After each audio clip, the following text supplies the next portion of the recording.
Hello everyone and welcome back to my channel. This is Celine and you are watching episode 3 of my series on Arabian Nights, also known as 1001 Nights. As we already discussed in the previous episodes, Arabian Nights tells the story of King Shahryar who marries a new woman every day and kills her the next morning. But one night, his bride Shahrazad begins telling him stories. She never finishes her story by morning, so the king keeps her alive so he can hear the rest. Each night, she continues the previous story, starts new ones, and again leaves them unfinished. In this way, she keeps the king and us curious, and she keeps herself alive for 1001 nights, and by the end, the king falls in love with her. In the last episode, we talked about the 3 dervishes, a porter, and the caliph and his vizier who all arrive at the luxurious house of 3 beautiful sisters. Not exactly the combination you would think of, right? The only rule of the house is that no one should ask questions. And of course, they break this rule. They anger the sisters, and the sisters told them that they can only survive if they tell the stories of their lives. We also talked about the story of the first dervish in the previous episode, so if you want to catch up, you can go and watch that. How he became blind and how he ended up there. And today we're going to continue our story. But before we continue, just a short note. Arabian Nights is a medieval text, so some ideas in these stories reflect the culture of that time. I'm not supporting or promoting any harmful or immoral practices. I'm simply retelling the original tales for educational and literary purposes. The second calendar then steps forward, bows to Zubaydah, and begins his story.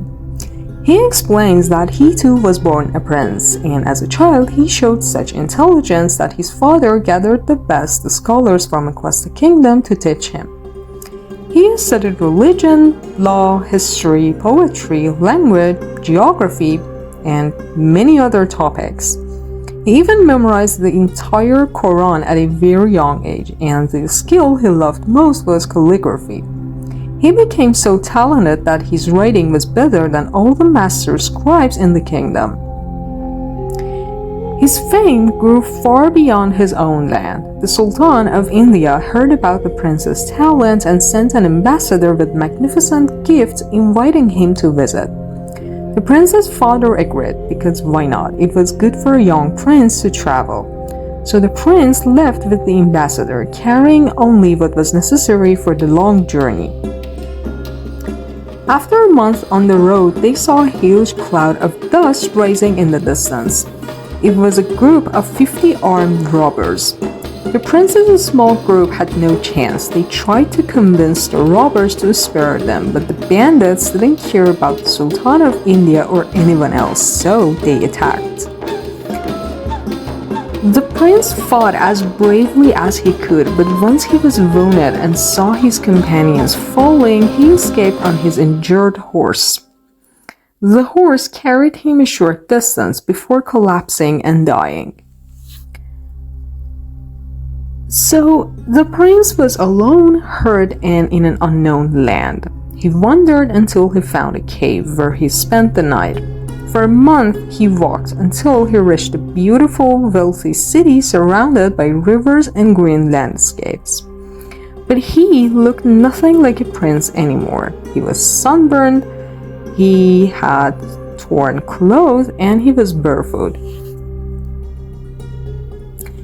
A tailor sitting in his shop noticed the young stranger and invited him to see. The tailor sensed something noble about him. The prince told him everything, even his name, and the tailor immediately warned him not to reveal his identity again because the ruler of that land was his father's greatest enemy.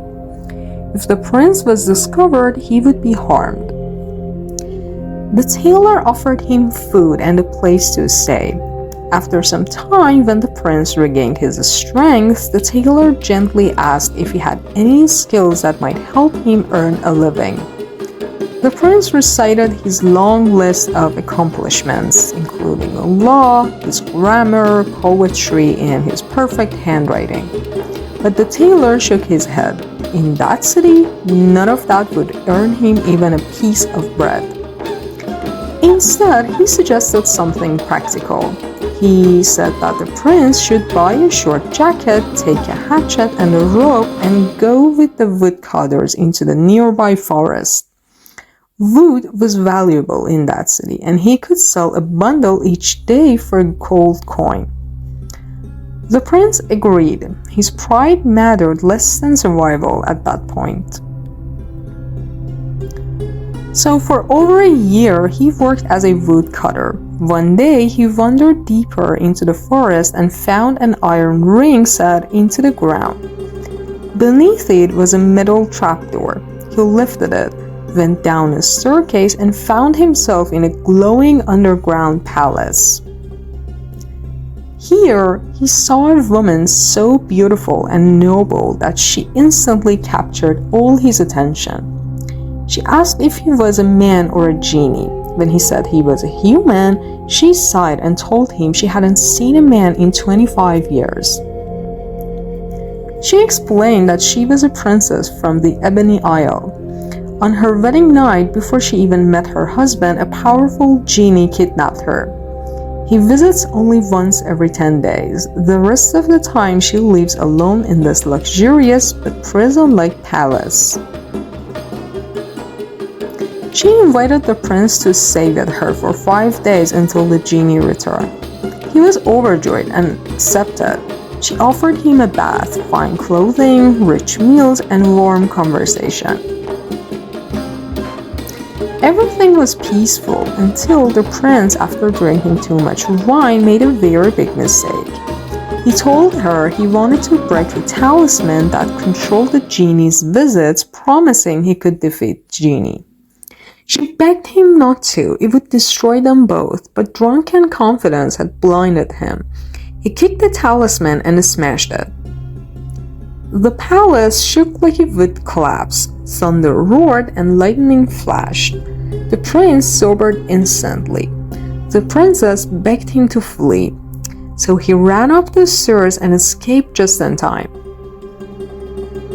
The genie arrived moments later, and furious, the princess tried to lie, saying she had accidentally knocked the talisman while reaching for a bottle of wine. But he found the princess' hatchet and rope, so he beat the princess terribly while the prince listened in horror from above. The prince escaped back to the city, carrying wood only to hide his shaking hands. He didn't tell the tailor anything, but he blamed himself endlessly. That night, the tailor told him an old man had brought back his hatchet and rope. The prince turned pale. Before he could react, the floor split open and the old man entered. It was, of course, the genie in disguise. He seized the prince, flew with him into the sky, and plunged underground into the hidden palace. There, the princess lay dying, covered in blood, missing a hand, and barely conscious. The genie accused her of loving the prince. She denied even knowing him. He handed her a sword and commanded her to kill the prince to prove her innocence. She refused. Then he turned to the prince and demanded the same. He said that the prince should cut off her hand or die. The prince pretended to accept, but instead threw the sword down, choosing to die with honor rather than kill her. The princess understood and gave him a final look of love before the genie chopped off her hand. She died moments later, and the prince fainted. When he woke, he begged the genie to kill him too, but the genie refused. Instead, he said he would punish him by turning him into an animal, any animal he chose. The prince tried to calm him and asked him to be merciful, since he knew a story worthy of hearing. The genie answered, "Fine, tell me the story of the two neighbors and maybe I'll spare you." And here's the history of the envious man and of who was envied. In a town, two men lived next to each other. One was clearly jealous of the other. The good man, tired of this envy and hatred, decided to move away, thinking distance would stop the jealousy. He sold his house and moved to a quiet place nearby. There he dressed as a dervish, that is, a holy man, and started a peaceful life with a small group of followers. His good deeds and prayers made him a very respected and loved man by many people, including important visitors. When the envious man heard about his neighbor's growing fame, he became angry and planned to harm him. Pretending to be a friend, he visited the dervish's hospital, asked to speak privately with the chief dervish, and suddenly pushed him into a deep well. No one saw this evil act, but luckily fairies and genies living in the well saved the dervish without any harm. They talked about the good dervish's story and revealed the secret. The sultan's daughter, the princess, was possessed by a genie named Maymun, and only the dervish could cure her. The dervish climbed out of the well and told the others what had happened. Soon after, the sultan arrived, asking the dervish to help his daughter. The dervish used a special ritual involving a black cat's white tail hairs. When he burned 7 hairs and used the smoke on princess's head, the evil genie screamed and left her forever. The princess was free and healthy again. The sultan was so grateful that he gave the dervish his daughter's hand in marriage. After the sultan died, the dervish became the new king. One day, the dervish met the envious man again and treated him kindly, even giving him gold and gifts, showing great forgiveness. After telling this story to a powerful genie, the prince asked the genie to forgive him. The genie refused, but only spared his life. Then, the genie magically turned the prince, into an ape and left him alone in a strange land. The prince/ape traveled for a month, reached the sea, and used a tree branch to paddle to a ship.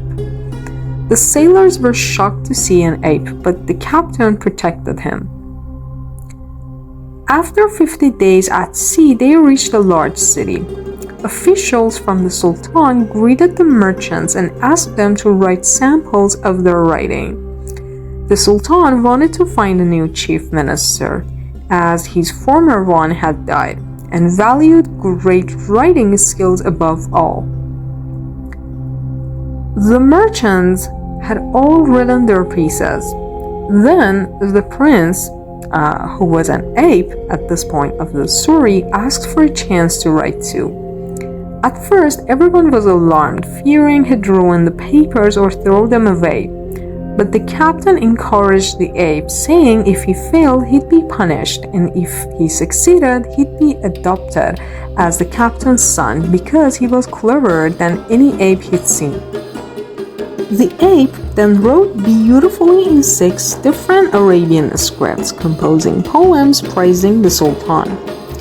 His writing was so excellent it amazed everyone, and the officers took his work to the sultan. The sultan was so impressed that he ordered the finest reward, and when he realized the writer was an ape, he insisted on seeing this extraordinary creature. So, dressed in rich clothes, the ape was brought to the sultan's palace.